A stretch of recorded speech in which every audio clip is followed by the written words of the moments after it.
Mesdames et messieurs, bonjour à tous. Je suis ravi de vous accueillir pour cette nouvelle émission. Aujourd'hui, mon invité est Steve Moreau qui vient nous parler du milieu du cinéma. Avec lui, nous reparlerons aussi de la période Covid et des non essentiels que furent ceux qui travaillaient dans le monde de la culture. Et nous parlerons également de son ouvrage, une forme de romance intitulé Pourquoi j'ai choisi ma femme, qui est sorti il y a quelques mois. Donc merci de mettre un pouce, de partager l'émission et de vous abonner à la chaîne, sachant que les ouvrages derrière moi vont nous accompagner symboliquement pour cette émission. Paroles de soignants suspendus d'Elsa Bruyère, Captionnem et Alice au pays de Lucifer de François Dubois, Gouverné par le chaos de Lucien Cerise, Le réveil a sonné de Didier Rénac, Le grand virage de l'humanité de Philippe Guillemant, Plus jamais ça Covid-19 de Léo Dubois, Le ministère des bras cassés de Marc Payet, Stéphane Beau avec La France invisible et enfin Gouvernance perverse de Marion Saint-Michel. Je rappelle à titre personnel que je n'ai aucun lien d'intérêt avec Steve Moreau, sachant que je ne suis pas issu du monde du cinéma. Je suis apartisan, asyndical, mon casier judiciaire est vierge, je ne suis pas suicidaire. Je rappelle également que je suis totalement indépendant intellectuellement et financièrement, donc je ne suis pas franc-maçon, ni membre du Rotary Club, Lions Club ou de quelques réseaux hermétiques connus à ce jour, et encore moins du lobby du monde du cinéma ou de la CNC ou autre. Ensuite, je rappelle que mon invité est entièrement responsable de ses propos et de ses actions. À tout de suite.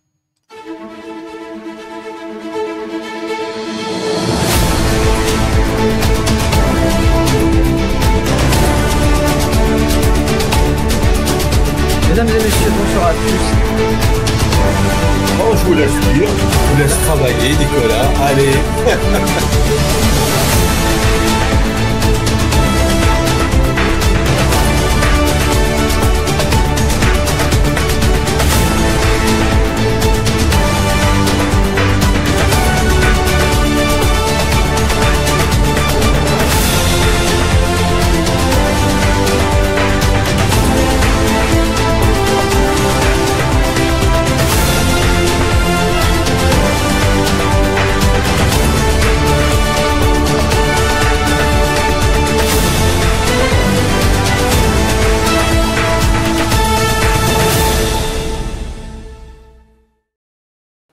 Bonjour Steve. Bonjour Nicolas. Merci d'être présent pour cette émission. Alors, je vous ai découvert il y a peu, notamment grâce à ma consoeur Stéphanie Reynaud de Tribune Libre, donc je la salue.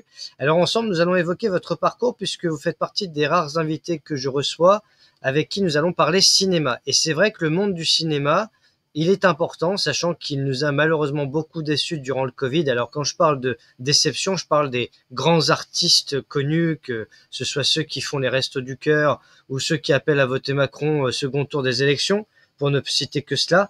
Et justement, j'aimerais qu'on se concentre sur le cinéma un peu plus indépendant, un peu plus alternatif, celui qui a été perçu aussi comme non essentiel durant le Covid. Donc, je vous connais peu. C'est l'occasion, donc, par cette émission, de vous présenter. Est-ce que déjà, vous pouvez vous présenter avec vos liens d'intérêt potentiels, savoir si vous faites partie d'associations, de réseaux, ou quoi que ce soit, comme j'ai fait avant le générique, et ensuite vous présenter dans les grandes lignes, s'il vous plaît. Bah moi c'est simple en fait, je suis assez indépendant, je suis assez libre. Je faisais partie de deux syndicats de réalisateurs, l'ARP, les auteurs, réalisateurs, producteurs, où il y a à peu près 250 cinéastes. Et puis je fais partie du 2R, c'est l'Union des réalisatrices et réalisateurs. Donc l'ARP j'ai démissionné il y a 2 ans et l'U2R j'y suis toujours. Voilà. Grosso modo, je fais partie de la SACD en tant qu'auteur, de la SACEM en tant qu'auteur, et puis la SCAM, je crois, aussi en tant qu'auteur documentaire. Donc voilà plus ou moins les organismes que je côtoie de temps en temps, mais plutôt de loin. Enfin, l'U2R, je suis plus investi parce qu'on essaie de faire un travail d'archives sur concernant tout ce qui concerne la télévision, les réalisateurs, les réalisatrices de télévision, de films d'animation. Et donc régulièrement, on fait beaucoup d'interviews, donc je m'investis dedans pour laisser un petit patrimoine concernant, enfin c'est un peu prétentieux de dire un patrimoine, mais laisser une petite trace des gens qui font de la télé. Sachant que moi, je viens pas du tout de la télé, je viens du cinéma, mais ça me tient à cœur d'aider ce syndicat parce que c'est des gens qui bossent, qui essayent de faire ce qu'ils peuvent pour protéger entre guillemets les artistes. Quand je dis les artistes, c'est aussi bien les auteurs que les réalisateurs. et que tous ces métiers qui sont des très beaux métiers sont aussi en danger comme le reste. Après, concernant mon parcours, bah moi, j'ai été assistant caméra sur des films pendant une grosse quinzaine d'années. Donc, j'ai fait 4 films avec Francis Weber. J'ai fait Le Dîner de Con, Le Placard, Tais-toi, La Doublure. Avec Luc Besson, j'ai fait Jeanne d'Arc. Après, j'ai retrouvé Luc sur Le Transporteur, où j'étais technicien, il était producteur. Après, j'ai travaillé avec Jacques Perrin. J'ai travaillé sur Océan, qui était mon dernier film comme technicien, mais j'ai pas fait tout le film. J'ai fait quelques missions parce que le film a duré 5 ans. J'ai travaillé sur Brise de Nice. J'ai travaillé sur ma femme s'appelle Maurice de Jean-Marie Poiré. J'ai travaillé, enfin voilà, Le Pacte des loups de Christophe Gans. Enfin voilà, donc pendant une quinzaine d'années, j'ai travaillé Ah sur tous oui. ces films. Astérix, le premier. Enfin voilà. Et puis après, bah j'ai travaillé sur une cinquantaine de pubs, pratiquement pas de télé. J'ai eu cette chance de faire que du cinéma. La télé m'a pas du tout appelé. Vous savez, c'est un petit peu des réseaux, c'est des créneaux, quoi. On rentre là-dedans, puis ça nous emmène dans telle voie ou telle autre voie, et puis parfois les aiguillages se font, et parfois les aiguillages ne se font pas. Et puis à côté de ça, j'ai produit et réalisé et écrit 4 courts-métrages qui ont été sélectionnés dans 200 festivals dans le monde. Et puis j'ai réalisé un documentaire à 52 minutes sur 2 jeunes qui ont traversé l'Atlantique à la rame, un Français et un Anglais. J'ai produit un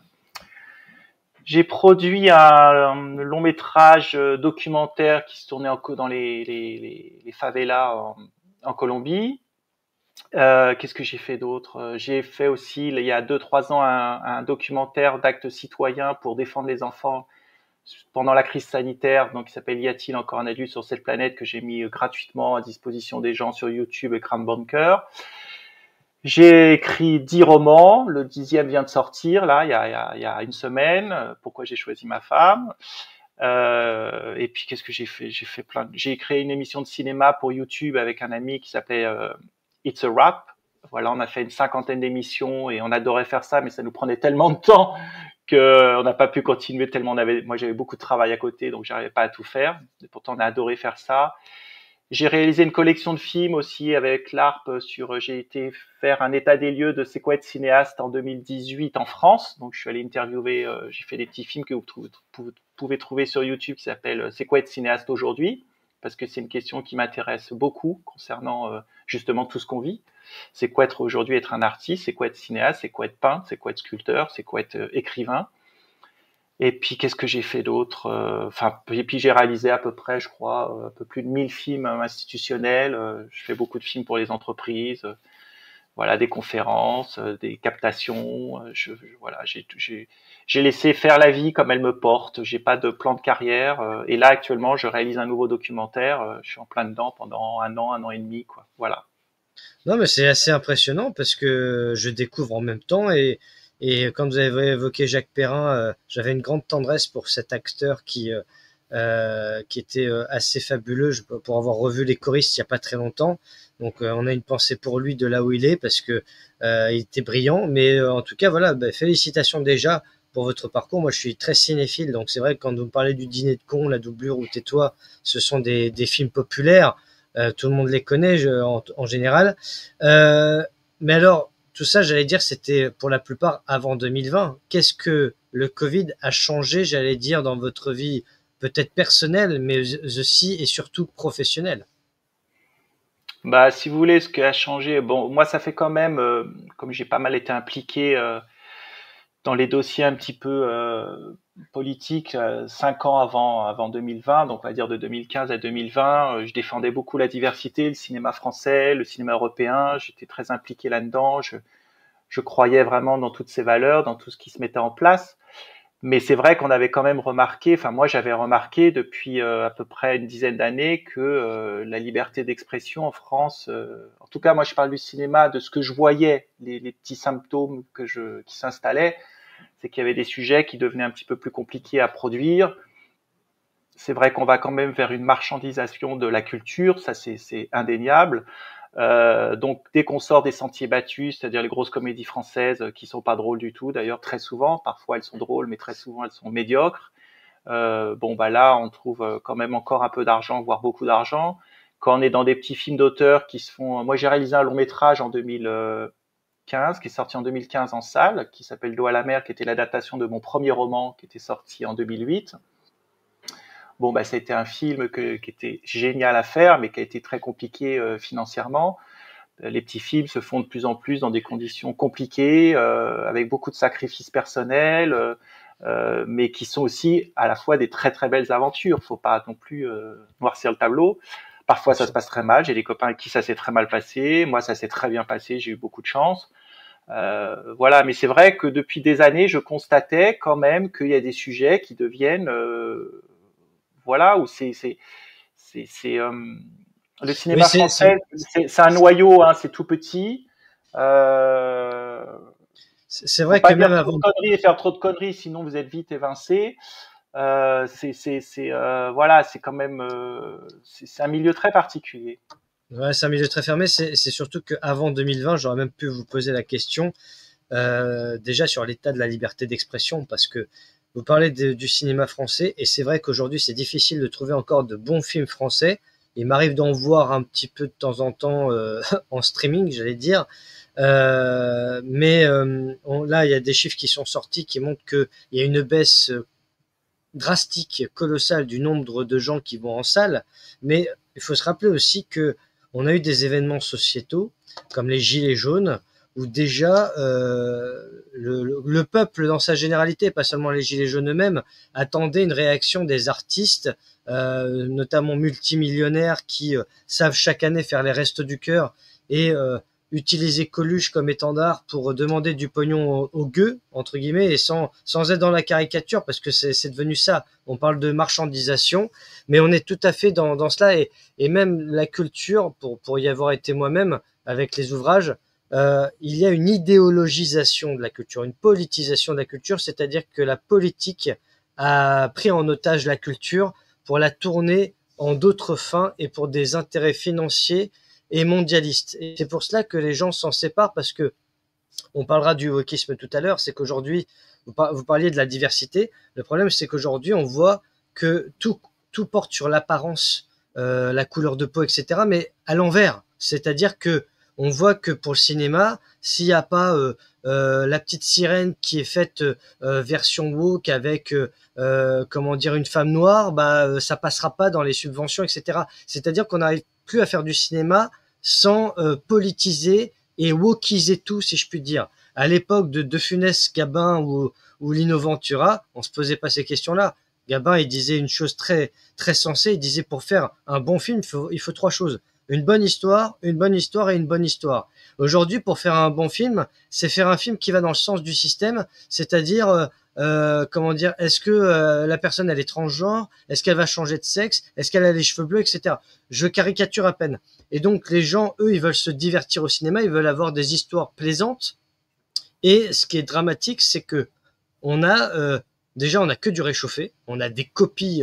Là, je me suis fait hier soir, à l'heure où l'on parle, j'ai testé le film 4-0, la suite de 3-0 avec Gérard Lanvin d'il y a 20 ans. Je me suis dit, ils se sont pas foulés. Ils ont fait du copier-coller 20 ans après avec, pardon de le dire, une islamisation du film. C'est-à-dire que Laurent Deutsch est devenu un maghrébin dans le film 20 ans après, et on retrouve plus la flamme. Il y a 20 ans, ça passait. Aujourd'hui, c'est tellement flagrant, ça donne plus envie. J'allais dire, le seul Français qui était dans le lot, c'était Gérard Lanvin quasiment. Et Didier Bourdon. Et encore Didier Bourdon, qui a été dégueulasse durant le Covid vis-à-vis des non-vaccinés. C'est pour ça qu'il a été boycotté et qu'aujourd'hui, ses films ne fonctionnent plus. Et pourtant, c'est quelqu'un que beaucoup admiraient du temps des inconnus. Donc en fait, le climat politique et sociétal a été tellement détruit avec la période Covid, où des artistes se sont permis d'injurier leur public, en tout cas une grande partie de leur public, qu'il y a une forme de boycott, de désertification du monde cinématographique.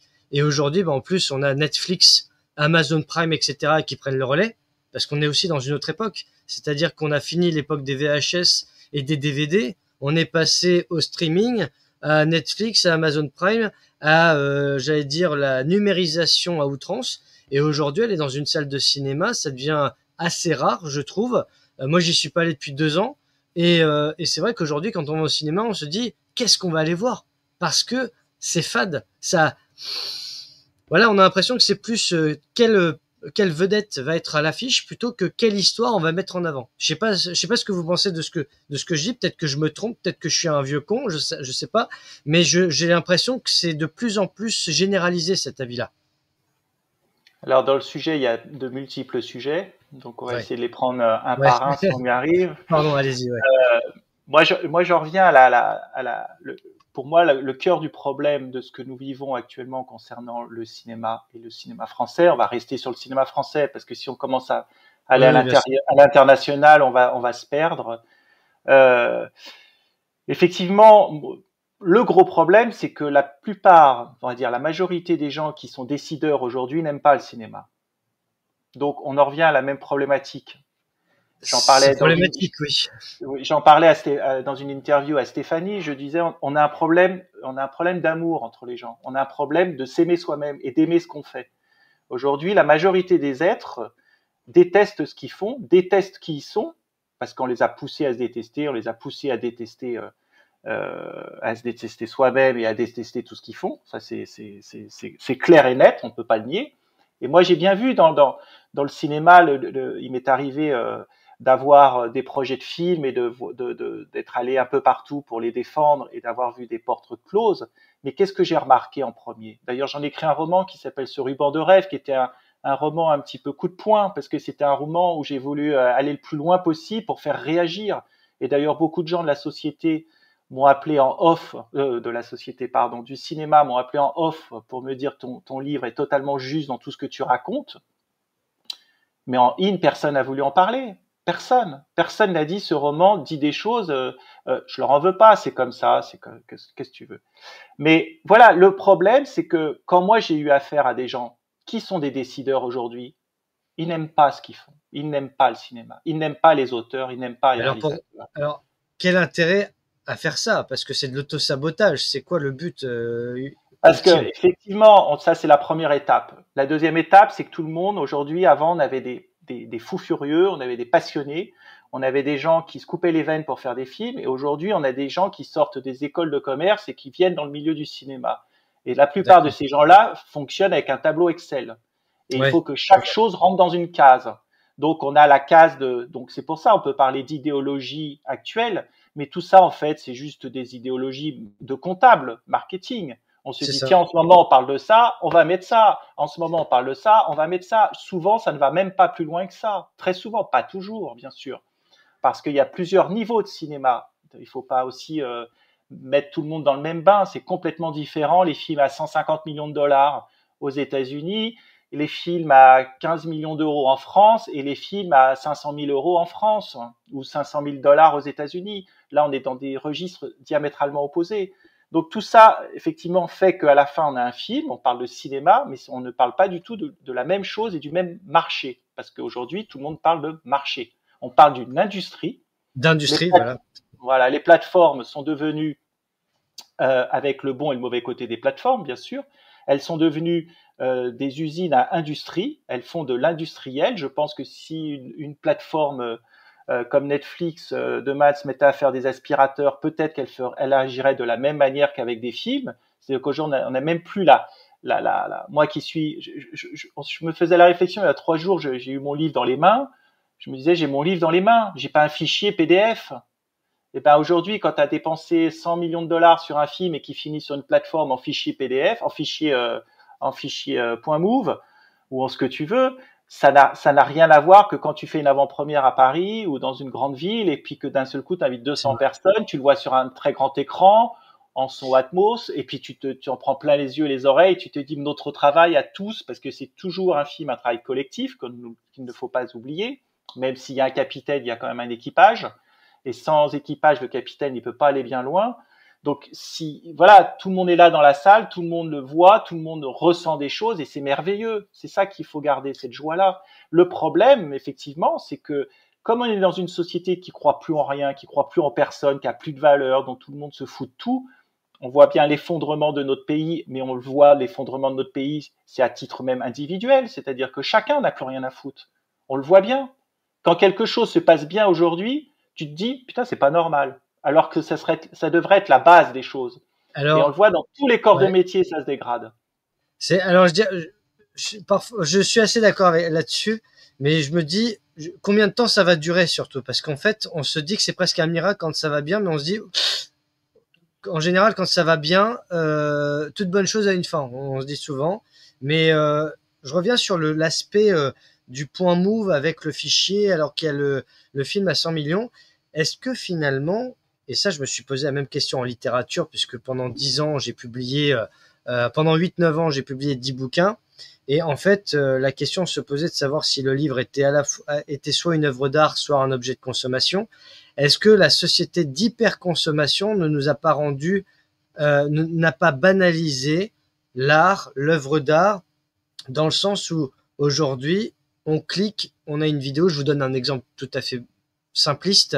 Moi, quand j'ai envie de me détendre et de voir rapidement un bon film parce que la soirée est déjà bien entamée, bah, parfois je vais sur YouTube, il y a des films français des années 2000, on tape film comédie complet pour se détendre, pour oublier sa journée, etc. Et puis on arrive à voir le film quand on n'a pas les pubs entre temps, mais on arrive à voir un film des années 2000 avec, je sais pas, Arditi, Bernard Lecoq ou quoi que ce soit. Moi, je me fais ça de temps en temps. Et puis, c'est facile. Alors que à l'époque, bon, il y avait les salles de cinéma, etc.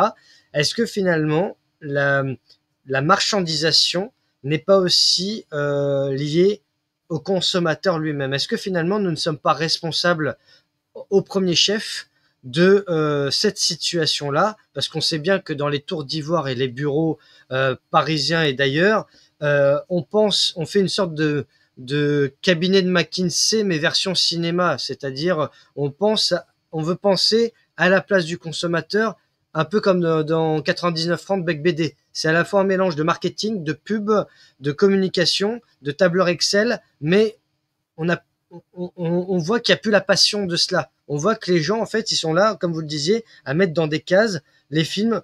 Tiens, alors ça, il y a la dimension woke, c'est bon. Ça, il y a la dimension j'ai tel acteur noir, j'ai tel unijambiste, j'ai telle femme, j'ai une naine, etc.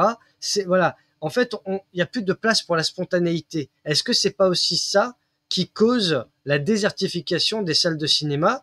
Parce que quand on parle de médiocrité du cinéma français aujourd'hui, il y a encore quand même de très bons acteurs, même du cinéma. Enfin, moi, je suis désolé, un Clavier, un Depardieu, etc. Il reste quand même parmi les grands acteurs encore aujourd'hui.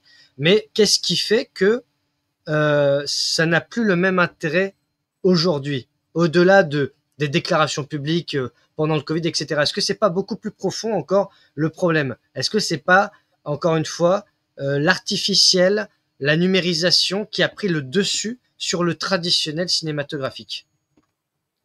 Moi, je pense que surtout, on est tous responsables de ce qui se passe. C'est-à-dire aussi bien les décideurs que le public. Le public a une grande responsabilité quand il achète un ticket de cinéma. C'est lui qui a de vie ou de mort sur les gens, sur les artistes. C'est le public. Les décideurs, en général, les décideurs, eux, c'est différent. Ils fonctionnent en clan, ils fonctionnent ils regardent ce que fait le voisin, donc ils vont aller dans la même direction que le voisin. On a un côté schizophrénique dans le cinéma qui, en général, on a une personne qui veut absolument un sujet original, tout casser la baraque, faire quelque chose de totalement différent qu'on n'a jamais vu. Ça vaudra le coup de mettre 50 millions de dollars dedans. On y va, on y va, on y va. Puis en fait, à la fin, tu accouches d'une souris parce que ce qui va finir par te dire, c'est qu'il veut la même chose que le voisin. Il veut faire la même chose que le voisin parce qu'il va avoir peur au dernier moment, très souvent. Et aujourd'hui, la peur, elle se comprend. Par exemple, en France, on a à peu près 700 nouveautés, 700 films qui sortent en salle par an. Pas 700 nouveautés, 700 films qui 700 sortent en films. salle. Donc, si tu veux, comment tu veux que le marché, il arrive à ingurgiter tout ça, en sachant qu'un spectateur, il va à peu près 4 fois par an au cinéma. Grosso modo, ça change en fonction des années, on va dire 4 à 5 fois par an. Donc, avec là-dessus, tu rajoutes toutes les plateformes, tu rajoutes tous les événements sportifs. Ouais. C'est une guerre. C'est C'est une une guerre qui n'est overdose. pas son nom, c'est une overdose, c'est une guerre. Et on a la même chose dans la littérature, on a la même chose dans la presse, on a la même chose à la télévision, on a la même chose dans les galeries d'art, on a la même chose dans tout. On est dans une surexploitation absolument de tout, qui est absolument pas saine et qui nuit au final à tout le monde. Parce qu'après, on pourrait très bien se dire, bah, on va faire des quotas. Donc, on va faire des choses de qualité, mais on va réduire. C'est-à-dire, au lieu de faire, par exemple, 70 premiers films en France chaque année, ben, on n'en fait plus que 20. Mais comment tu détermines ces vins-là? Comment tu fais? Tu prends les plus forts, ceux qui vont faire le plus d'entrées, ceux qui vont parler de tel sujet? C'est ingérable en fait. On n'a pas de solution. Donc tous les problèmes qu'on est en train de cumuler actuellement d'abord en plus la place de cinéma est devenue très très chère. Pareil, moi je suis cinéphile avant d'être réalisateur. Il y a une époque, je voyais un film par jour. Un film par jour, je Un voyais. film par jour. Aujourd'hui, je n'en vois pratiquement plus. Je dois aller en salle 4 fois dans l'année. Et encore, j'y vais avec mes enfants parce que je passe un moment avec eux. Et en général, je vais voir un film grand public parce que je suis avec mes gosses ou un film qu'a fait leur mère parce qu'elle est ingénieure du son. Donc voilà. Donc moi aussi, bon en plus quand on a vu beaucoup de films, il y a un moment donné, ça devient compliqué d'être surpris. Je veux pas dire que tout est mauvais aujourd'hui, mais ce que je constate en tant que spectateur, je parle là pas en tant que réalisateur, en tant que cinéphile, et pratiquement aucun film très peu de films me passionnent aujourd'hui, me touchent, me portent. Je suis entièrement d'accord avec cette analyse et j'en parle depuis des années de ça. On a un vrai problème. On fait plus rêver les gens, on leur donne plus envie mais parce que les décideurs, enfin de nombreux décideurs, pas tous les décideurs, faut jamais mettre tout le monde dans le même sac, c'est pas vrai. Parce qu'il faut pas oublier qu'il y a 20% des gens de ce métier qui se battent, mais vraiment qui se battent comme des chiens pour faire exister des films. Et je peux vous dire que c'est très difficile. Et je peux vous dire que vous ne pouvez même pas imaginer ce que vous entendez. Vous ne pouvez même pas imaginer la violence des propos qu'on a des fois, qu'on reçoit, nous, auteurs ou réalisateurs. Ce serait intéressant d'avoir 2 ans sur un texte et puis le mec te dit c'est quoi cette grosse merde? Ben, c'est son seul argument, c'est ça. Alors que le mec, il a jamais écrit 3 lignes dans sa vie. Tu vois, c'est-à-dire qu'aussi toute le manque d'éducation, parce que beaucoup de gens ont été nourris quand ils étaient jeunes, mais ils n'ont pas été éduqués. Donc tout ça, on le retrouve aussi dans notre société aujourd'hui, c'est-à-dire que beaucoup de gens se comportent très très mal et n'ont plus le respect de l'autre. C'est normal, ils n'ont pas le respect d'eux-mêmes. Alors là, je te parle pas du narcissisme à outrance, je te parle pas de l'ego qui doit briller, je te parle de ce que tu es intérieurement. Et on revient encore à la source du même problème. Voilà. Et ben je pense que les choses doivent se faire dans le respect. Malheureusement, il n'y a pas beaucoup de respect, il y a beaucoup de violence. Et beaucoup de gens qui ont des jugements parfois hâtifs sur le milieu du cinéma ou de la culture, je peux vous dire, si vous preniez 10% de ce que vous entendez à longueur de temps sur votre travail, il y a bien longtemps que vous auriez abandonné, vous seriez passé à autre chose. Et il y a quand même beaucoup de gens qui sont très courageux, qui passent leur vie à se battre pour monter des projets, qui en prennent plein la gueule. Et à côté de ça, effectivement, il y a un star system avec des stars qui sont richissimes, qui roulent sur l'or, qui ont le droit à tout, qui ont comment dirais-je, tous leurs petits avantages avec leur ego à mettre en valeur, tout ça. Mais c'est à l'image de la société, la culture. C'est vraiment à l'image de la société. Mais ces gens-là représentent une minorité par rapport à tous les gens qui font ces métiers.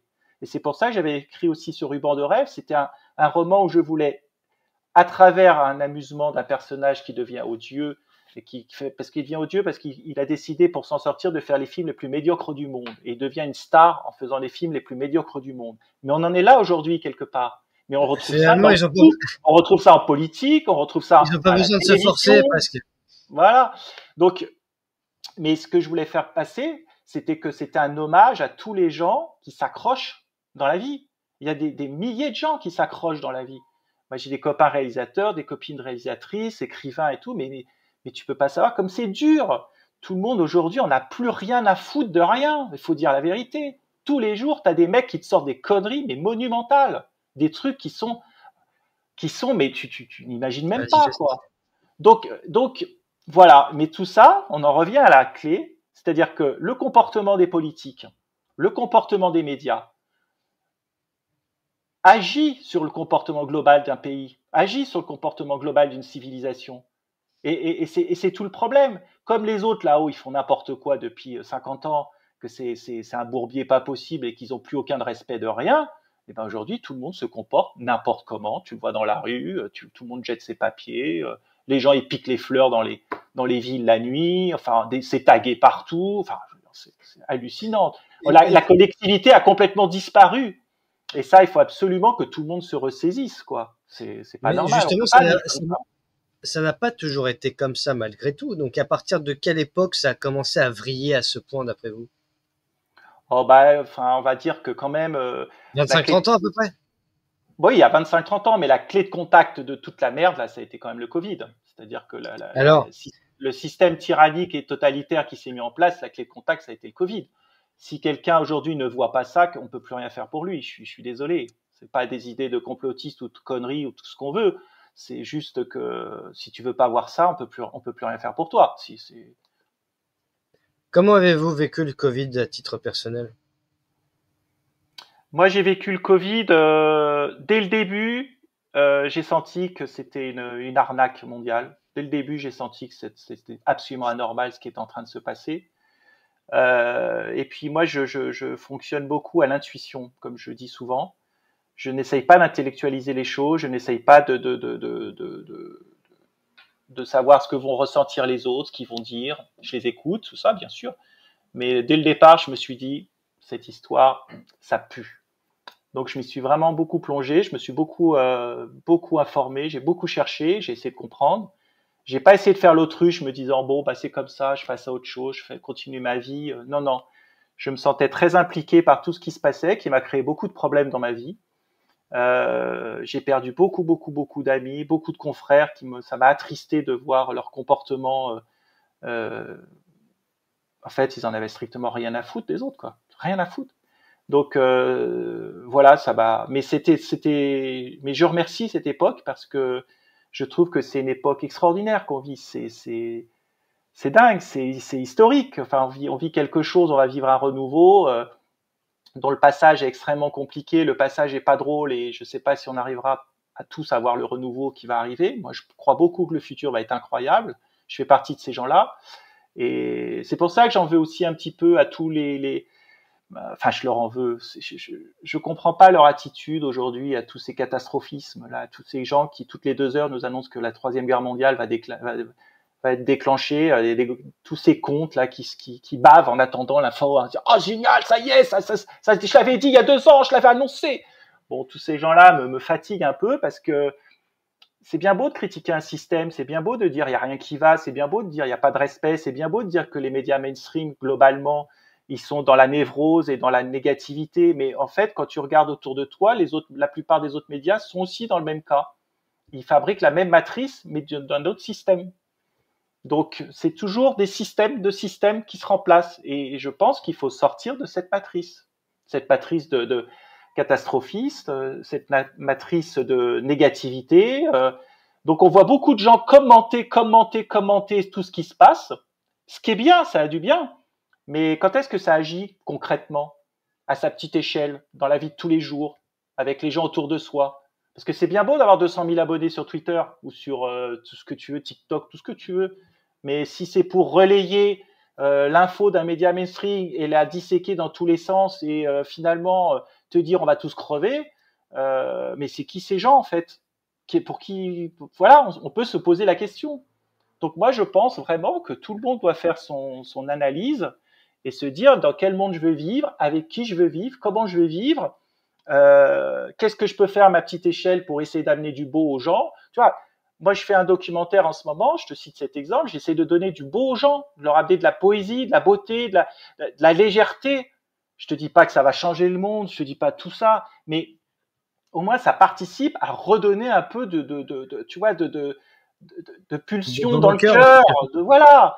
Là, t'as l'impression que dès que tu tournes la tête de tous les côtés, les 3/4 des mecs, tu vas pas finir la journée, quoi, tellement tout le monde est dans une névrose absolue.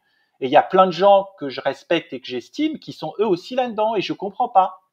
Par contre, pour trouver des idées, se réunir, se dire bon voilà, essayons, qu'est-ce qu'on peut faire?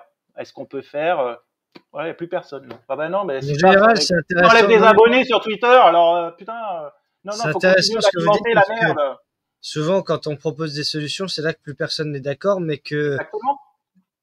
Voilà, on peut pas se complaire juste à râler, il faut aussi agir. Et en général, c'est ceux qui râlent le plus qui agissent le moins. Donc c'est facile, mais amuse-toi demain. Tu mets une info négative sur tes comptes, elle va être relaquée par tout le monde. Mets une info positive. Mais ça intéresse personne. Steve, je vais vous faire une confidence. Et même qui pleurent que le système est négatif. Je vais vous faire une confidence. J'ai des proches qui me disent tu devrais faire des émissions un peu plus joyeuses. Je dis oui, mais ça n'intéresse personne. C'est-à-dire que on va faire une émission comment dire, je sais pas moi, sur un truc joyeux, sur un spectacle humoristique ou un truc comme ça, il y a 300 pelés. Par contre, je vais faire une émission sur en fait, les soirées hommages, c'est ce qui fonctionne le mieux. La nostalgie est beaucoup plus lucrative que le bonheur. Et je l'ai dit à mes proches, je l'ai dit, le bonheur n'intéresse pas les gens. Parce que quelqu'un qui va bien, c'est quelqu'un qui n'est pas productif pour le système et qui ne rapporte rien.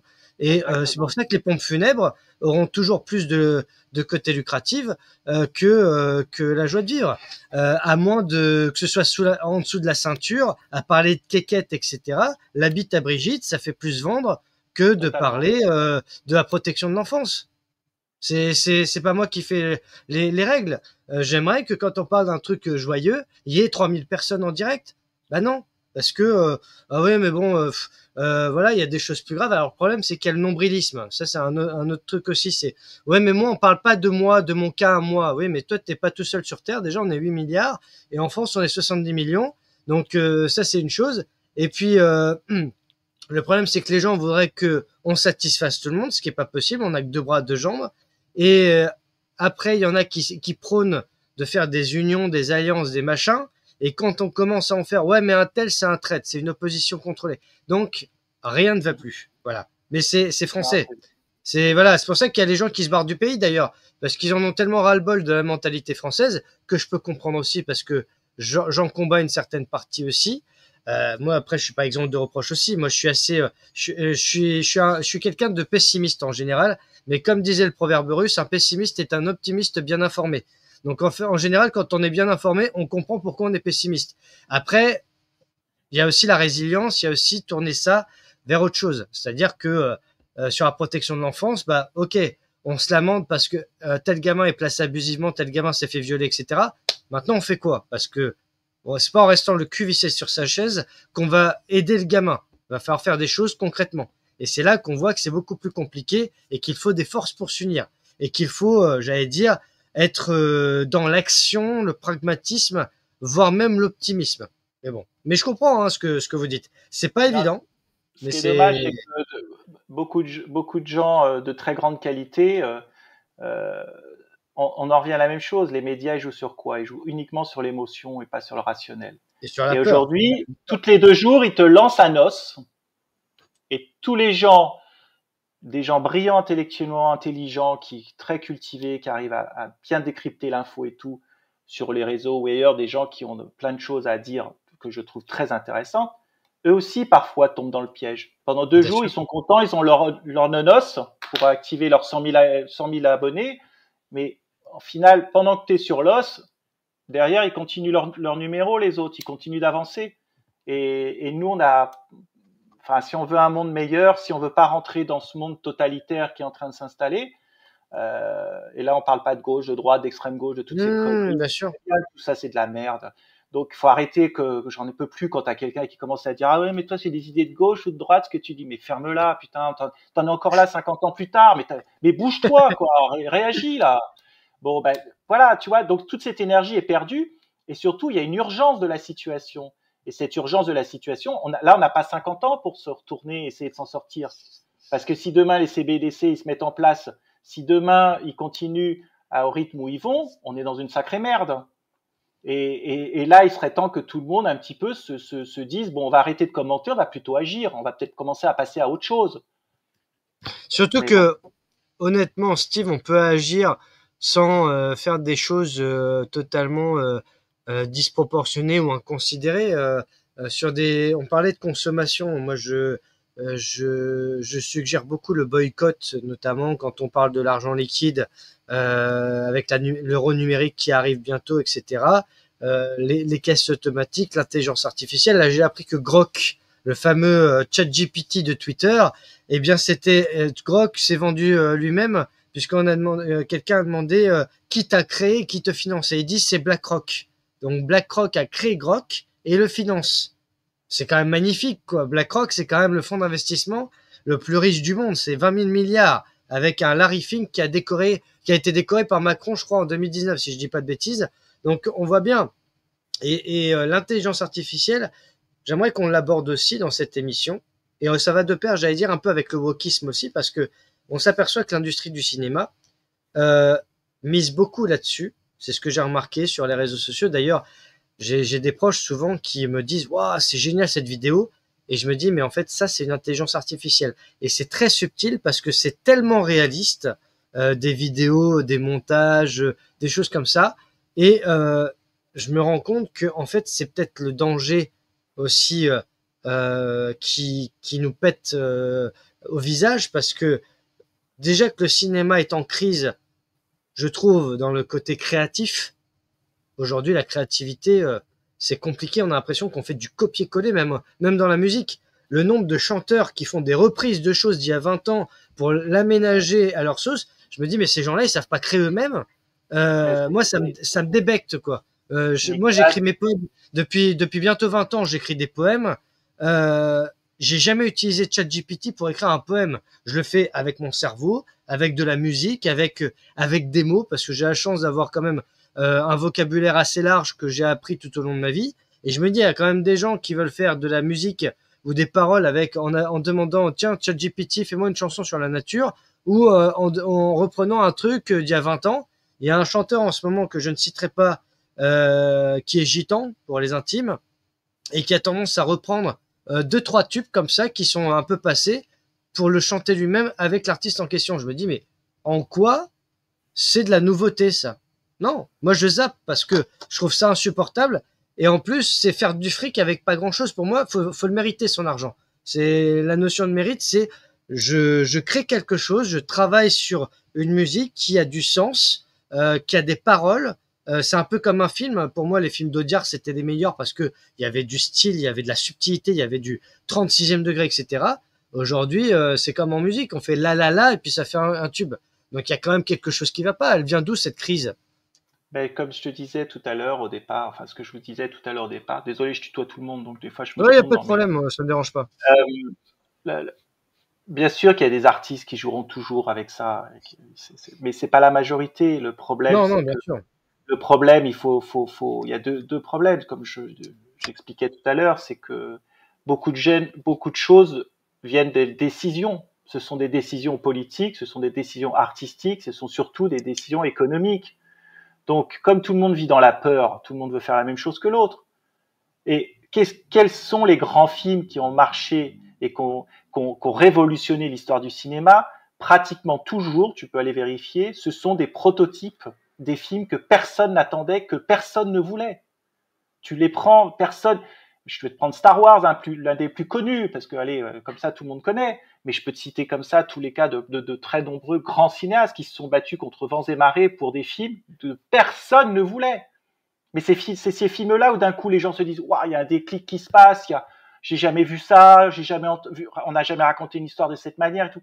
Le problème qu'on a, c'est que la plupart des gens qui prennent les décisions, et c'était déjà le cas il y a 50 ans, mais il y en avait beaucoup moins que maintenant, parce qu'il y avait beaucoup moins de films, qu'il n'y avait pas de plateforme, il n'y avait pas de tout ça, donc il y avait moins une guerre économique entre tout le monde. Et ben ces gens-là, de temps en temps, faisaient un pari. Et ça est devenu des chefs-d'œuvre du cinéma souvent, tu vois.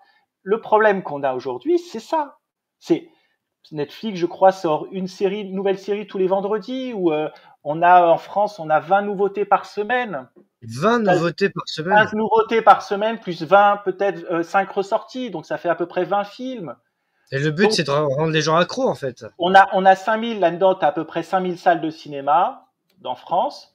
Et quand tu as un Disney qui sort avec un Warner, un Superman ou quoi, ils prennent la moitié des salles, 2000 à 2500 salles la première semaine de la sortie de ces deux films. Donc deux films sur on va dire 13 nouveautés à côté, bon bah il a déjà pris la moitié des salles. Donc c'est une vraie guerre économique, c'est une vraie guerre. Et là-dessus, qu'est-ce qui se passe? Bah, le CNC qui touche de l'argent sur les entrées, il touche une taxe sur les entrées qui permet de réinvestir dans le cinéma français, ce qui est une très très bonne chose, très bonne chose. Mais bah, tous ces gens-là favorisent les gros films américains, parce que ces films-là, ils vont peut-être faire 2, 3, 4, 5, 6 millions d'entrées. Et de temps en temps, il y a un petit truc en plus, voilà, le film que personne ne voulait, avec des handicapés, et puis d'un seul coup, le film fait 11 millions d'entrées, tout le monde se dit, ah, on comprend pas et tout, on comprend pas parce qu'en fait, le cinéma, ça reste un pari. Et la musique, c'est la même chose. Mais ça ne veut pas dire que dans l'eau, il y a plein d'artistes qui proposent des choses et qu'on leur balance à la gueule parce que rien ne passe. Et qu'à un moment donné, tu as une famille à faire bouffer, t'as des contraintes financières, matérielles ou ce que tu veux, et qu'à un moment donné, bah, tu dis, bon, bah, écoute, je vais arranger le truc là, je vais te faire une chanson à la con, et puis, bah, au moins, celle-là, je suis sûr qu'elle va sortir, après avoir pris 10 chansons avant qu'on t'a acheté dans la gueule. La maison de disques t'a dit, dégage avec ta merde. Tu vois? Donc, mais dans le lot, tu auras toujours des gens sincères et des escrocs. Ça a toujours été comme ça dans le monde de la culture. Mais il faut quand même pas mettre tous les artistes dans le même panier parce que c'est très compliqué. Oui, bien sûr. Est-ce qu'on Et, sait pas mais je suis le est-ce qu'on premier à le dire, comme toi. Je suis le premier à dire que le niveau global, il est pas bon. Moi, j'ai ma femme qui vote au César. Ma femme, elle est ingénieure du son, elle vote au César. Donc, on a la maison, on a la plateforme des Césars, on a tous les films pour faire les votes. Avant, c'était des DVD, maintenant, c'est une plateforme. Mais moi, rien que les affiches, j'ai pas envie de voir le film. Rien que le titre, j'ai pas envie de voir le film. Il y a déjà zéro création. Attends, Steve, j'ai appris que l'année prochaine, pour voter au César, il faudra avoir vu les films avant. Ça voulait dire que, en fait, les gens votaient, mais sans avoir vu les films. Donc c'est quand même, alors je crois que c'est pour la cérémonie des Césars que j'ai découvert ça. C'est quand même insensé. C'est comme si moi, aujourd'hui, j'avais pas lu ton bouquin, et donc j'en parlais, mais que j'y allais à tâtons avec une fiche comme Ardisson avait dans ses émissions. Je me dis, enfin, ces gens-là n'ont pas de conscience. Ils ont pas de, oui, ils s'en foutent, comme tu disais. Et est-ce que finalement, moi la question que je me pose depuis tout à l'heure, c'est est-ce qu'on n'est pas tellement américanisé qu'aujourd'hui on ne sait plus créer quelque chose qui est vraiment d'une fibre, j'allais dire, de la culture française, puisqu'on a un président qui nous a dit qu'il n'y a pas de culture française. Alors justement, est-ce que ça va jusque-là? Bah, déjà, pour les Césars, ce qui est très compliqué, c'est que sur la plateforme, tu as à peu près environ 150, 170 films. Donc déjà, je défie quiconque de les avoir tous vus. Déjà. Moi, je connais un cinéaste, il en a écrit un bouquin, c'est génial. Je crois que c'est Laurent Bounic. Il s'est tapé tous les films et il fait un commentaire sur chaque film d'une année. Ça a se pissé dessus. J'ai adoré son livre parce que j'ai trouvé que c'était super drôle et c'était assez vrai globalement.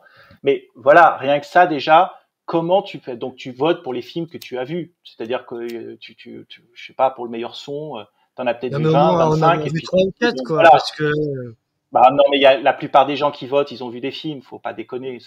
Ça, c'est une légende. Je veux dire, moi, mes copains qui votent au César, la plupart, ils ont vu les films, mais ils n'ont pas vu les 150 films. Personne n'a vu les 150 bien films. sûr, bien C'est pas sûr. possible. C'est comme Je veux les dire, bouquins quand de tu la rentrée vas, littéraire, on peut pas tous les lire. mais C'est sûr. c'est pareil. Là, comment tu veux faire? Même les libraires, ils lisent plus aujourd'hui. La plupart des libraires, faut dire la vérité. Mais ils en reçoivent trop. Tu vois, même moi, j'ai mon livre qui vient de sortir, mais tu le fais pas pour l'argent, tu le fais pas pour la gloire, tu le fais pas Je pour tout reçois à ça. peu Tu le près fais parce 3 que 4 la semaine. parce que tu as envie de le faire, parce que ça Oui, t'apporte quelque chose intellectuellement, parce que voilà, si c'est ton ego, ton petit ego, de dire j'ai mon livre sur ma table de nuit, machin, bon bah laisse tomber, tu vas être malheureux parce que il y en a tellement qu'aujourd'hui n'importe qui quelque part est écrivain, tu vois, je peux te le dire, voilà, je suis écrivain donc je peux me mettre dans l'eau si je veux. Donc c'est très compliqué, mais comment tu régis? Parce que les maisons d'édition du coup elles sont responsables aussi de toute cette gabegie, tous ces livres qui partent au pilon, enfin maintenant moins au pilon, moins maintenant parce qu'il y a le numérique, donc ça il tire plus bas, mais que ça va vite à réimpressionner, mais à retirer, mais c'est très complexe. Après, par rapport aux États-Unis, bah, ça fait bien longtemps qu'on est le 51e État des États-Unis. Enfin, je veux dire, on est envahi par tout le monde, Uber, il y a toute l'Amérique est en France. Et c'est évolué depuis le départ, depuis la construction de l'Union européenne, si je me trompe pas. Jean Monnet, il bossait pour qui? ah ben c'est Ces sûr. gens-là, ils bossaient pour qui? Mais parce que c'est la grande force des Américains, c'est de savoir envahir les autres. Et il y a aussi du bon aux États-Unis, il n'y a pas que du mauvais. Mais là, c'est sûr qu'on voit bien, regarde, tu vois notre président, non, on peut pas dire ça comme ça, la marionnette de l'Élysée, on voit bien que pour qu'elle bosse, quoi. On voit bien qu'elle bosse pas Je te du tout pour taquine un nous. peu, mais je vous taquine un peu, mais mine de rien, parler d'avenir radieux quand on voit déjà tout ce qu'on dénonce, etc. Comment réinverser la tendance quand on voit aujourd'hui qu'on part vers un transhumanisme et une intelligence artificielle qui va annihiler tous les domaines de la société, même dans le milieu du cinéma où bientôt on fera des films juste avec de l'intelligence artificielle. Comment remettre de l'humain et j'allais dire du bon sens dans tout ça? Ben justement, la bonne nouvelle, c'est qu'aujourd'hui, on en est conscient. Donc la bonne nouvelle, c'est qu'avant que ce soit trop tard, on en est conscient. Donc on peut encore faire des choses. À un moment, on pourra plus. C'est comme, tu sais, l'histoire de la grenouille dans la casserole. L'eau, elle bout, la grenouille, elle dit, oh, elle est bonne, l'eau. Et puis à un moment donné, elle peut plus sortir parce que ça la brûle trop. Nous, on est dans cette situation depuis des décennies. Et puis là, on voit bien que ça s'accélère là, ça s'accélère de semaine en semaine. Mais pourquoi ça s'accélère? C'est une bonne nouvelle si ça s'accélère. C'est que ça va mal. C'est que ça se passe pas comme ils veulent. Si ça se passait bien, ils n'auraient pas besoin d'accélérer. Ils n'auraient pas besoin d'être en panique. C'est pour ça qu'il faut être confiant. Et c'est pour ça qu'il faut être positif. Alors, faut pas croire, on n'est pas chez Willy Nourson et les bisounours. Mais il faut vraiment que tout le monde se change son braquet mental. Son braquet mental, c'est de se dire, regarde, tout à l'heure, tu as cité Philippe Guillemont, qui est un mec que je trouve brillantissime. Mais regarde comment il pense, Philippe Guillemont. Regarde comment c'est à nous de changer notre matrice intérieure. Parce que cette matrice intérieure, elle a été instaurée comme un disque dur depuis des décennies. Donc on croit que le monde, c'est tu fais une université, tu vas avoir un beau boulot, tu vas pouvoir te payer une BM, tu vas avoir un beau salaire, tu pourras partir en vacances aux îles grecques, on t'a installé tout ça, tu dois faire tes 39 heures, 35 heures, on nous a installé tout ça dans la tronche. C'est vrai qu'aujourd'hui c'est compliqué de voir les choses différemment. C'est vrai qu'aujourd'hui de voir le monde et de se dire comment on peut changer tout ça et comment on peut vivre autrement, c'est très compliqué dans une société qui t'empêche ça. Mais si on fait pas ce travail aujourd'hui, dans 10 ans, tu pourras plus le faire, ça sera fini. Tu vois? Mais il faut qu'il y ait une volonté globale, il faut qu'il y ait une volonté collective. Bien sûr, mais cette volonté collective, pour qu'elle fonctionne, il faut qu'elle soit déjà individuelle. Moi, quand on parlait de l'IA, moi j'ai un client il y a 2 ans, il m'a dit ah, t'as vu, j'ai écrit ce texte et puis je l'ai sorti dans l'IA. Oui, bravo, c'est formidable. L'IA fait ta musique, l'IA t'a arrangé le truc, ça a pris 3 minutes, bravo. Mais t'as envie de vivre comment? T'as envie de vivre avec qui? Tout seul avec ton ordi chez toi? Tu regarderas ton porno pour te taper une gonzesse, et puis tu regarderas Netflix pour pouvoir regarder un film, et puis tu te feras livrer par un mec de chez Uber pour avoir à bouffer. Et puis comme tu pourras pas te faire à bouffer, tu commanderas des trucs sous cellophane. Et puis tu vois ce que je veux dire? C'est tout un process qui est derrière tout ça. Donc il faut absolument, je pense, que les gens, d'abord, il faut absolument que la majorité des gens sortent du déni, c'est-à-dire d'arrêter de se dire je ne veux pas voir ce qui se passe, je ne veux pas voir ce qui se passe, je ne veux pas voir ce qui se passe. Parce que ça résout absolument rien et ça aggrave la situation. Et il faut changer son braquet. Il faut changer sa manière de penser, sa manière de voir le monde et sa manière de fonctionner. Enfin, c'est comme ça que je vois les choses. Oui, non, mais ça me fait penser à la phrase de Tolstoï qui disait avant de vouloir changer les choses, il faut d'abord changer soi-même. Je pense qu'on ne peut pas déjà vouloir que le monde change si on fait pas un travail sur soi-même, etc. Et c'est le plus difficile. Ça suffit pas de le dire, faut aussi le faire. Et justement, on va parler maintenant de ton ouvrage, on va se tutoyer finalement, ce sera plus simple. Pourquoi j'ai choisi ma femme? Alors déjà, le titre est assez intéressant. Pourquoi j'ai choisi ma femme? Bien sûr, point d'interrogation. Et là, on retrouve vraiment une forme de cheminement. J'allais dire, il y a presque un côté introspectif en même temps, puisque tu nous parles de la question déjà, tu nous parles de la bise, la première petite amie, la première fois de la projection. Alors déjà dans la première petite amie, je cite le passage page 17, tu dis « Depuis des mois, elle me tourne autour, bien que je n'ai rien perçu de son manège. Les femmes sont clairvoyantes, les hommes non-voyants. Par des jeux, des conversations, des cadeaux anodins, elle s'est mise dans ma garde rapprochée. Durant mes activités extrascolaires, elle est en filature. Au tennis club du village du coin, je suis épié, surveillé. Elle déteste ce sport mais supplie sa mère de l'y inscrire. Pas à pas, son enquête progresse. Son petit badge en plastique jaune, rouge pour les garçons, avec sa photo en médaillon se retrouve régulièrement, sans que j'en prenne conscience, juste en dessous du mien lorsque je joue les mercredis et les samedis après-midi sur le cours numéro 3, alors qu'elle réserve sur le cours numéro 4. Rien n'est laissé au hasard, tout est préparé, minuté, programmé en direction d'une cible unique, moi. Alors je passe un petit peu, mais on a donc ces premières étapes. Alors déjà, qu'est-ce qui t'a amené à écrire cet ouvrage-là? Est-ce que c'était l'autobiographie ou c'était simplement du roman? Non, il y a un peu des deux, c'est-à-dire qu'il y a pas mal d'années, j'avais lu une interview de Stanley Kubrick, le cinéaste américain, qui disait que il s'était toujours interrogé pourquoi il avait choisi sa femme.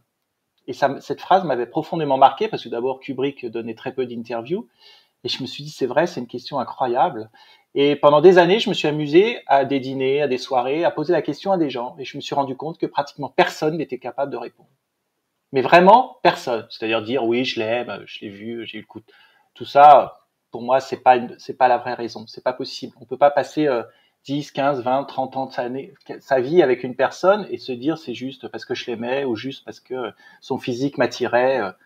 Voilà, ça en fait partie, mais ça peut pas être ça le cœur de la chose. Et donc, j'ai voulu écrire un livre dans lequel, moi, en tant que, moi, je suis, comme je disais à Stéphanie la semaine dernière, moi, je suis l'homme à abattre, j'ai 50 ans, je suis blanc, je suis un artiste, mais j'ai pas fait de succès, donc je suis un raté pour la société, ce qui me va très bien, c'est pas du tout un problème pour moi. Je suis hétérosexuel, donc je suis vraiment le minable aujourd'hui, je suis le ringard de chez ringard. Et je me suis dit, tu seras pas copain avec Delphine Ernotte, en tout cas. J'ai croisé plusieurs fois Delphine Ernotte, ouais. Et oui, non, et du coup, je me suis dit, mais est-ce que ça serait pas intéressant d'avoir l'avis d'un quinca sur la gente féminine et qu'est-ce qui détermine que, grosso modo, on passe sa vie avec une personne? Qu'est-ce qui détermine que d'un coup, t'as un enfant avec cette personne, t'en as deux, tu te maries, il y a les tentations, l'infidélité, la fidélité, la vieillesse, la mort, toutes ces choses-là que finalement on vit, qu'on vit tous. C'est un thème universel, c'est ça qui me plaisait. Et j'avais envie de jouer avec les mots, j'avais envie de jouer avec cette idée-là.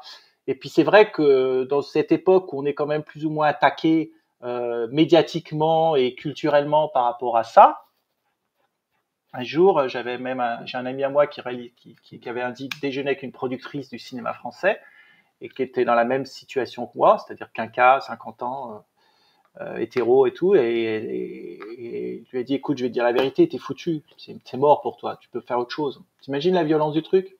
Pourquoi lui sort ça? Mais si tu regardes après, donc on a cette force, enfin cette société qui te pousse à te dire qu'aujourd'hui, toi, tu n'es plus rien si tu représentes ça. Moi, j'en ai rien à foutre que les gens soient blancs, noirs, ce que tu veux. Moi, je respecte tout le monde et je suis pour tout le monde. Ce qui m'emmerde, c'est quand on commence à emmerder les gamins. Là, ça commence à m'emmerder quand on met des choses dans la tête des gosses. Et moi, j'ai 2 gosses, donc je vois très bien comment ça peut vite vriller et comment ça fonctionne. Donc, les adultes, ils font absolument ce qu'ils veulent, mais les gamins, on touche pas aux gamins. Donc, c'est pour moi le vrai débat de société, il est là. Donc, quand on commence à vouloir s'attaquer aux gamins, c'est que l'idéologie derrière est absolument pas saine et pas normale. C'est qu'on pousse à des choses qui pour moi ne peuvent pas passer. Et donc c'est un sujet que je trouvais porteur parce que j'avais vraiment envie de m'attaquer à ce sujet-là. Puis mon livre d'avant était un livre quand même très rentre dedans, coup-de-poing, qui m'avait coûté émotionnellement parce que c'était un livre très dur à écrire et tout. Et là j'avais envie de quelque chose de beaucoup plus léger, même si sur un ton naïf, finalement il dit pas mal de choses profondes. Et ce qui est incroyable, c'est que là, depuis quelques jours, les retours sont au-delà de mes espérances. Et je me marre parce que tout le monde me parle de ça.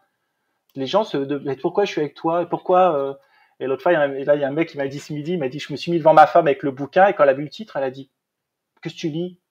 Ah, mais au fait, pourquoi tu m'as choisi? Et donc, ça crée vachement de débats entre les gens. C'est génial. Enfin, moi, ça m'amuse parce que c'est ça Mais ce qui est assez intéressant, c'est qu'en plus, nous sommes dans une période, tu parlais du mâle blanc hétérosexuel de plus de 50 ans, mais il y a aussi MeToo, balance ton port. Aujourd'hui, pour séduire une femme, c'est très, très compliqué. Aujourd'hui, on a déjà le virtuel qui a pris le dessus sur le réel. On a les sites de rencontres aussi. Quand c'est pas Tinder, Attractive World, j'en passe, c'est des meilleurs, de ceux dont j'ai entendu parler, je précise.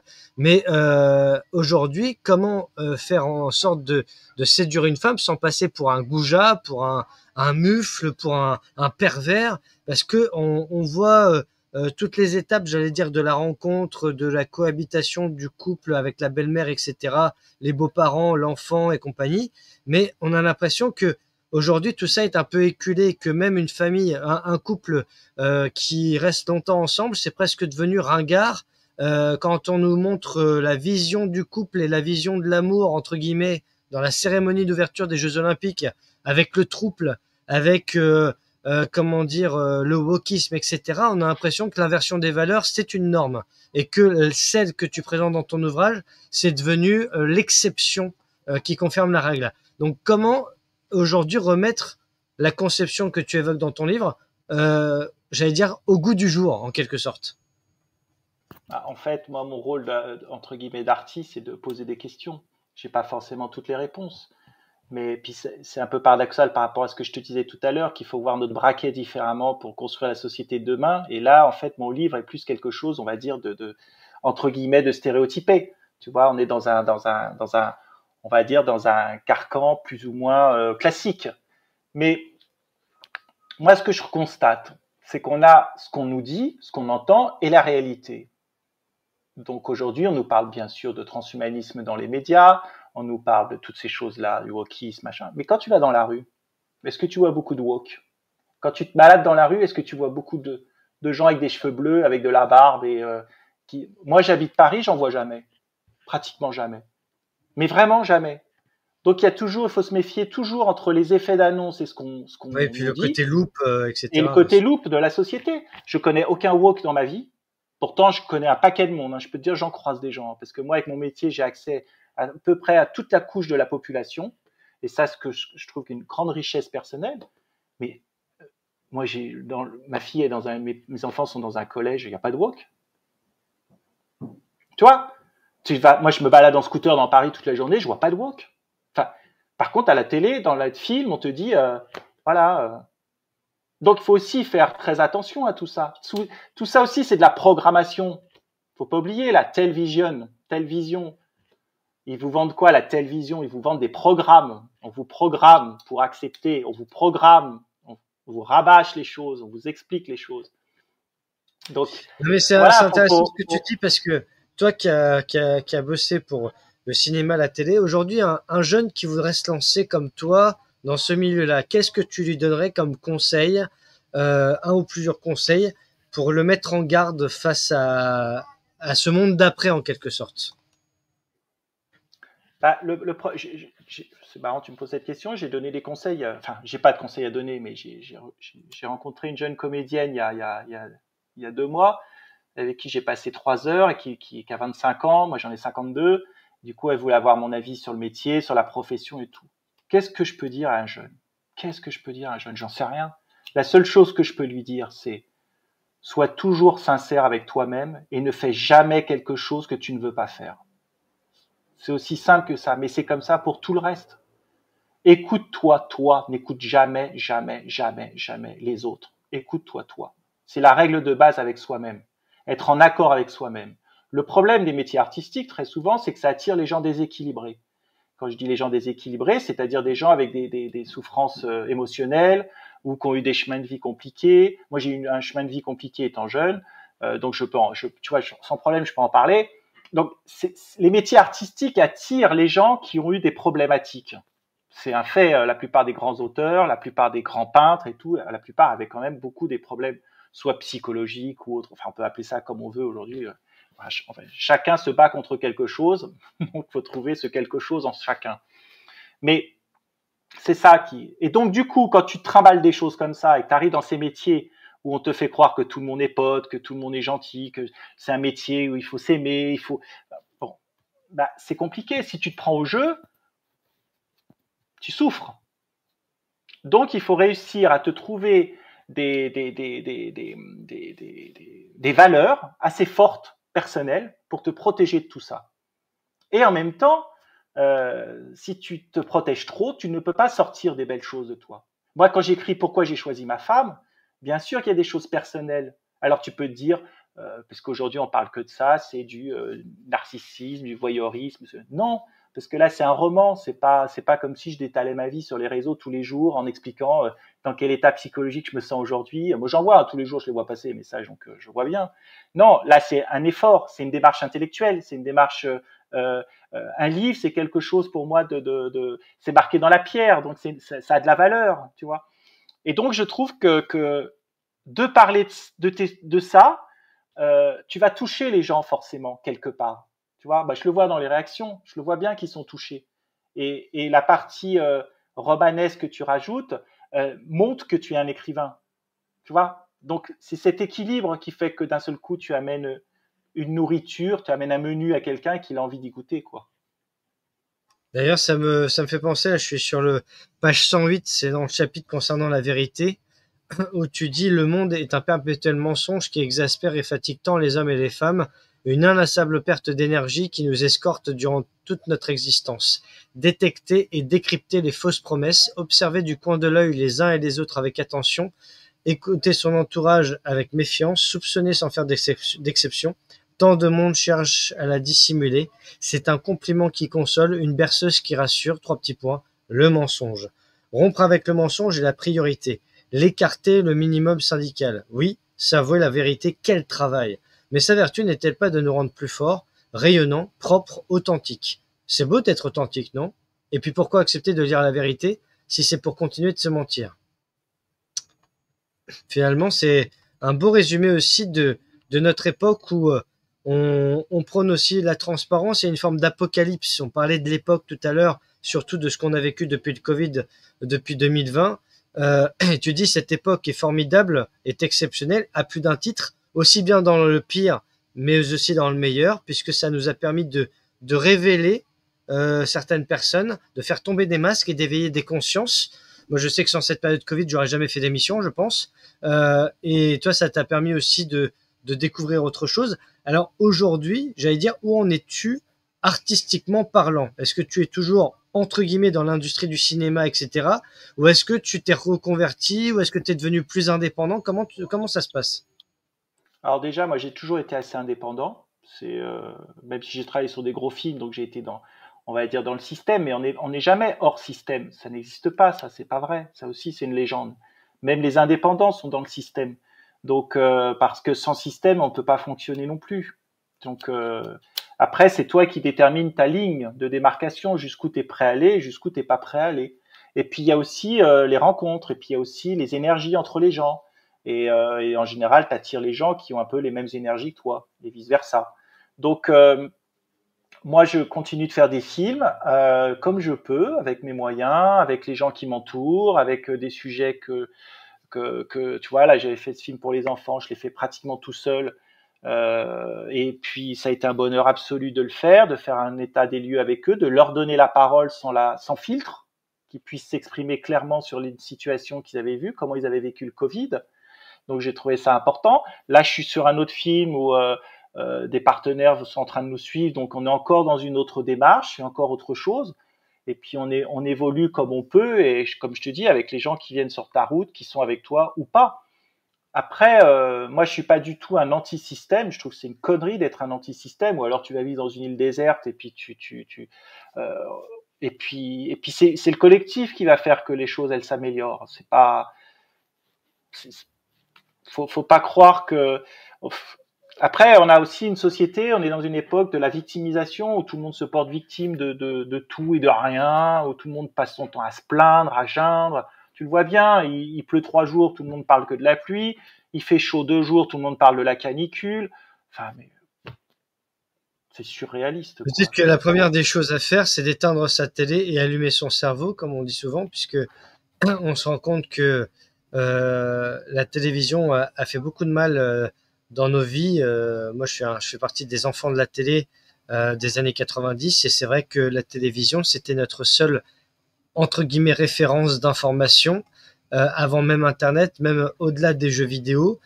C'était voilà le petit écran qui faisait la pluie et le beau temps, c'est le cas de le dire. Aujourd'hui, on voit qu'il y a un changement de paradigme et que, pas tous, mais certaines personnes se réapproprient le savoir, la connaissance, l'information différemment. Et pareil pour le cinéma, parce que le cinéma, il y a quand même, on voit un panthéon d'acteurs et d'actrices qui ont marqué le XXe siècle et qui sont toujours des sources de référence aujourd'hui. Moi, ce que j'aime bien, c'est la transition entre les anciens et les modernes. Je trouve que il y a aussi du beau dans le cinéma actuel, c'est que il y a aussi une envie de redonner un petit peu d'étincelle à cela, au-delà de la marchandisation, des strass et des paillettes. Mais c'est vrai qu'on voit que toute une génération d'acteurs et d'actrices disparaît peu à peu. Aujourd'hui, hormis des Pierre Richard qui a 90 ans passés ou des Brigitte Bardot qui ne tournent plus depuis longtemps, aujourd'hui, il y a une nouvelle génération, et je voudrais que tu nous donnes ton regard sur la nouvelle génération qui fait du cinéma, que ce soit en tant que comédien, acteur ou même, j'allais dire, en coulisses. Quel est ton regard par rapport à cette jeunesse qui n'a pas forcément grandi avec les moyens techniques du passé, qui a grandi essentiellement avec Internet? Est-ce que tu trouves que ils sont porteurs d'espoir, que ils ont de l'ingéniosité, comment dire, un sens de la créativité? Est-ce que tu vois quelque chose qui donne de l'espoir pour les générations à venir? Coach, je sais pas, parce que j'ai une fille de 15 ans et un fils de 12 ans, et quand je vois ce qu'ils regardent, même avec tout ce que je leur amène, parfois, et ce qu'ils écoutent, parfois je suis vraiment catastrophé, je me dis c'est sidérant. Donc, alors concernant Internet, moi je suis très mal placé parce que tous les influenceurs, tous les comiques d'Internet, j'en connais vraiment très très peu, et ce que je vois passer me laisse complètement dubitatif. Je suis complètement, alors là, je comprends pas, ça me parle pas. Je sais pas, ça me parle pas, ça passe pas. Donc, je peux même pas dire si c'est bien, pas bien, tout. Ça me laisse complètement indifférent. Donc, voilà. Concernant les acteurs et les actrices, bah moi j'aime beaucoup. Je trouve que les comédiens que je trouve qui ont le plus de talent, ils sont pas en France malheureusement. Ils sont soit en Angleterre, soit aux États-Unis. Pour moi actuellement. Donc, D'accord. c'est les plus bosseurs d'ailleurs et les plus talentueux. Bah, je trouve ils sont pas en France. C'est Ah ouais. malheureux à dire, mais c'est comme ça que je le ressens. Mais je peux me tromper, Non, hein, mais je c'est dis pas que j'ai intéressant. raison. Moi, je D'accord. trouve que bon, connaissant en plus pas mal de comédiens français, beaucoup sont flemmards et beaucoup ne travaillent pas comme ils devraient travailler. Tu vois ce que je veux dire au niveau de la préparation de leur En rôle de gros, personnage. ils n'exploitent pas tout leur potentiel, quoi. Voilà, je pense que, mais c'est tout un système, encore une fois, c'est tout un écosystème, c'est-à-dire, bah, il faut pour ça que les metteurs en scène les fassent bosser, il faut que le producteur soit derrière, il faut que les chaînes de télé, tu vois, c'est global, encore une fois, ça peut pas être qu'un point c'est, donc, voilà, mais moi, les gens qui m'impressionnent le plus, quand je vois un film, en général, ce sont des acteurs étrangers, oui, anglais ou américains, là, je suis souvent, surtout les acteurs anglais, là, il y a vraiment des gens incroyables, quoi. Mais quel que soit l'âge, quelle que soit la génération. Nous, en France, on a de très, très, très bons techniciens. Je dis pas ça parce que j'étais technicien. Mais non, non, il y a des gens. Moi, je trouve que les techniciens français et les ouvriers français sont souvent très bons. Ils ont beaucoup de bagages techniques et ils tiennent la route. Et surtout, ils ont une grande différence par rapport à de nombreux autres pays, c'est qu'ils sont adaptables à pas mal de situations. Même si il y a encore les histoires de conventions, annexe 1, annexe 2, annexe 3 en fonction des tarifs, des salaires et tout. Bon, là, on part dans un autre sujet. Mais globalement, ils sont aux États-Unis, au Canada, ce qui est vraiment chiant, c'est les syndicats parce que tu peux pas faire ce que tu veux sur un film. Il y en a un qui doit porter un projecteur, l'autre qui doit porter ça, machin. Donc, des fois, ça sclérose aussi les tournages, mais ça fait travailler des milliers de gens aussi. Donc, ça les deux. Ouais, on ménage le Euh, chèvre et le chou.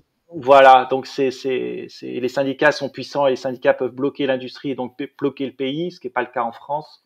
Bah c'est pareil, tu vois, quand on te dit les Américains, ils font pas de grève, ils revendiquent rien, mais eux, quand ils font une grève, je peux te dire, ça bloque tout.